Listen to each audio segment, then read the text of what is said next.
Hey guys, what's up? So today's video is going to be about one of my animals getting sick. Fun, yay, terrific. And I'm gonna start my video off with talking about my hair because it pisses everyone off when I do it and it's just so much fun. So first off, I got a tan. Very minor tan, but just a little bit. I'm like half dead white now instead of like fully dead ghost white. I'm like a decaying person white, you know? I have a little bit of color in me now and it's bringing me to life and I love it. Also, I dyed my hair back to my very natural color. This is the color I have naturally and I am living for it. I love it so much. I'm using stupid terms like living for it, which is something I've never used in my life, so you know I'm really feeling my hair when I'm using terms like that. So this story is about how my axolotl Mushu, you know how I told you guys she was egg bound? If you don't remember, here's me saying that. Now Mushu is not eating today because she's having some problems, some lady problems. See, she is a female and she currently has some eggs in her and she's having some issues with them. Basically, when an axolotl goes to lay eggs, if they're not fertile, they'll just reabsorb them. From what I have learned online. Everyone online tells me not to worry and just to wait this out, but typically when a female axolotl suddenly goes off of food and there's absolutely nothing wrong with the water or the temperature or anything like that, that it's most likely that they're egg bound. Like I said, the good thing about that is they just reabsorb the eggs, so I'm supposed to just wait it out. Well, I was completely wrong. She was not egg bound. She actually had a fungus and it took me 6 weeks to realize it.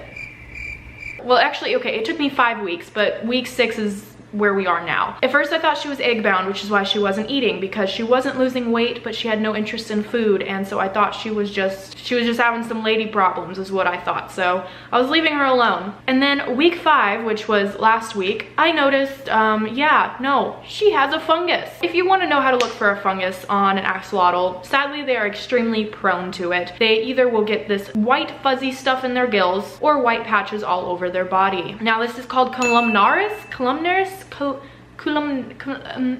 I'm not a vet, I just own a lot of pets, okay? So it's called that.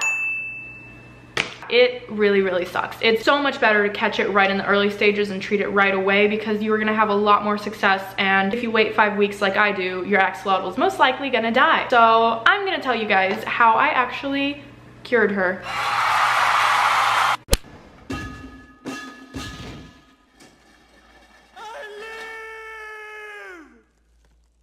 It was an awful week. I was so stressed. I cried every time I looked at her because she looked absolutely awful. But I decided to combine a few treatment methods that I had read up about online and try to cure her, of course. I wasn't gonna give up just because it was so late into it that I finally, you know, caught that it was a fungus. I wasn't gonna give up. I was gonna make sure I do everything I could. Here is the process of treating her and the wonderful ending. It's a great ending. First, what I'm gonna do is add oxygen to the water because she's gonna get a little stressed. Increased oxygen will help her stay more calm and help her breathe easier during this time. This is about 2 gallons of water and we're gonna add a tablespoon per gallon of water.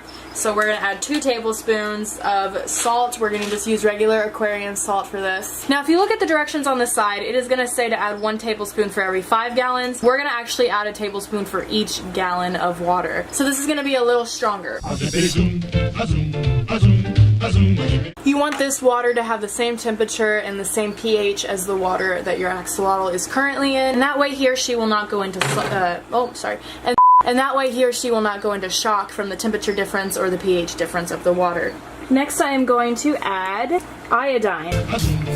1 tablespoon of salt per gallon of water, an air stone, and just a few drops of this antiseptic, like 4 drops in the 4-gallon bucket, and then in her water too. Since I was doing daily water changes, I would add about 8 drops, and then I would change the water out every day so it wasn't like too much antiseptic. Deep in my research, I found an article that recommended this. They said it can help heal the axolotl's skin, but it's really important not to overdo it. If the water starts turning orange, you've definitely added too much of this and it could really, you know, end up harming the axolotl because this is not something you normally find in water. It even says caution poison on it, so so it's intense.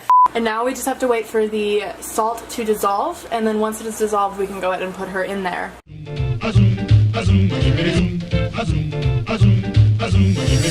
Okay, so now to get the axolotl into the water. I personally think that nets are very harmful for them. It can get their gills and their limbs caught into the nets, and they're very fragile animals. So I just take a clean pair of hands and I scoop her out with my hands, which you have to be very patient because they're going to be scared of you during this. Now we are going to set a timer for 10 minutes and we're going to leave her in there for 10 minutes. Please make sure you do not leave your axolotl in the salt dips for more than 10 minutes because after that it can really hurt them. Now Mushu looks absolutely awful. It really actually makes me really emotional to look at her because she is in such bad shape that it literally, like, I get teary-eyed. She's in really bad shape. You could see she's just so bad.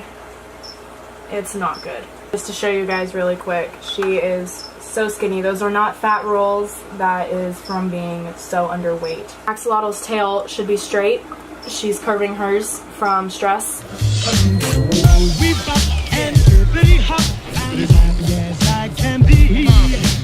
Before I start this next treatment, I'm gonna see if she wants to eat. Highly doubt it, but always gotta try.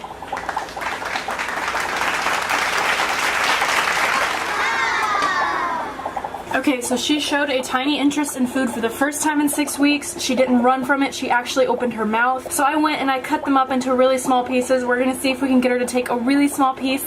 If she takes even the smallest piece, that is going to be the most promising sign I have seen in literally 6 weeks. So I am really excited about this. Oh my goodness. Okay, I think she ate it. I want to cry, but I'm not going to. I'm so happy. I really thought she was gonna die. I'm so used to things going bad. Like, once an animal gets sick, I'm just like, oh great, there's no hope. They're freaking dead. I mean, my frog's butt fell out. My seahorse aborted his babies. I mean, I have a weird history. I like to blame it on the fact that I get them from places where they're in bad shape to begin with, so I feel like they're just not 100% healthy. So like when I took the Pac-Man frog from a place that was mass breeding them, of course his butt was gonna fall out. That's my freaking luck. My seahorses, I was told they were captive bred, but they were wild caught, so I was treating them as if they were captive bred when really they needed to be treated as if they were wild-caught seahorses, which you do have to take different precautions for wild-caught seahorses. So I blame that for him aborting his babies. But this time, genuinely, I do not believe it was anyone's fault other than my own. I just don't think I did enough water changes and that caused a fungus. Also, I had recently switched out her filter, and while I was away, someone filled up the water a little too high, made the flow a little too intense, and I just think combined all of that, and she just got a little too stressed and got this fungus. So I have now added a fan at the top of the tank to keep it at 65 degrees, and I have a thermometer to watch that carefully, and I have changed out the filter to a sponge filter. Now with the sponge filter, I'm going to have to do a lot more water changes and spot cleaning, but it is the safest method for the axolotl not to get stressed. There's not going to be all that crazy flow from a regular hang-on back filter. It's going to be very subtle, and just add oxygen to the water and clean it very subtly instead of super intense, and she is doing so much better. Her tail has straightened back out. Her white patches haven't gone away completely yet. They have gotten a lot better, but her appetite is crazy now. She still can't chew earthworms yet. I believe going 6 weeks without eating just weakened her jaw. She has a really hard time eating the earthworms. She can get little pieces down, but she normally will just get, you know, one big slurp and just suck up the earthworm, but now I can give her a little tiny bit and she'll chew on it for like 10 minutes. But instead I'm just doing bloodworms and krill. She's taking this a lot better. They're a lot smaller and easier to swallow, so I think with time she'll be able to go back to eating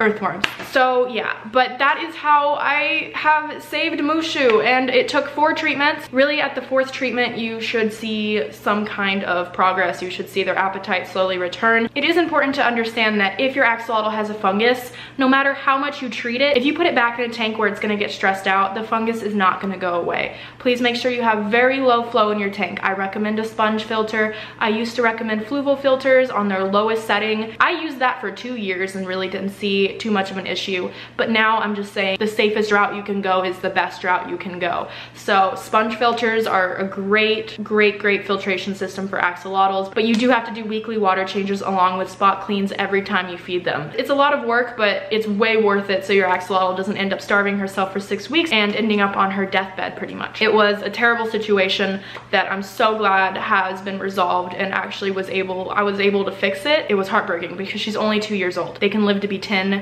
15 15 years old. So I would have never forgiven myself if she would have died at 2 years old because I didn't keep her tank in the right conditions. I guess I got too comfortable with how easy it was and let something slip up, and that was the price I paid. And I really hope that my mistake can help teach you guys and help you avoid having a sick axolotl. Also note that there's a lot of times that people recommend fridging an axolotl. Now, I do not recommend fridging an axolotl when it has a fungus. When you fridge an axolotl, their metabolism slows down. Now, if they have a fungus and their metabolism slows down, they're not gonna be able to fight it or, you know, get through it. It's just gonna sit there and not get any better. Fridging an axolotl is really when you have problems in the tank or if they're not eating for another reason other than a fungus. Thank you guys so much for watching. I love you guys so much. I do have some videos from a meet and greet that I did a few weeks ago. Tyler Ruggie did come out here, and I do have some videos with him that I need to post. I have so much to post. So just stick with me, guys. I'm trying to get all the content out that I can. Make sure to check out my second channel if you haven't yet. I'm gonna be posting so much content on there, so much bonus content, and I really, really would love to have a following on there. If you haven't checked out my merch yet, please go look in my description at my merchandise because it's really cute, and we actually have some new stuff coming soon, and I'm super excited about it, so keep an eye out. Get the items we have now while you still can, and have an amazing day. Tomorrow I'm gonna be going around to some animal shelters and trying to help out the animals that were affected by Hurricane Harvey. I'm gonna see what I can do, whether it be, you know, donating or, you know, volunteering, whatever it is. And I'm gonna upload a video about it, and we're gonna talk about different ways that you guys can help too and help contribute and help everyone that was affected by this disaster, including the animals. Thank you guys so much for watching. I love you guys so much, and yeah, have an amazing day. Bye. See that his gills have grown a lot. They're super feathery now, and in the picture on the right is when I got him. He did not have the super feathery gills, and he's also really big and has a big tummy now.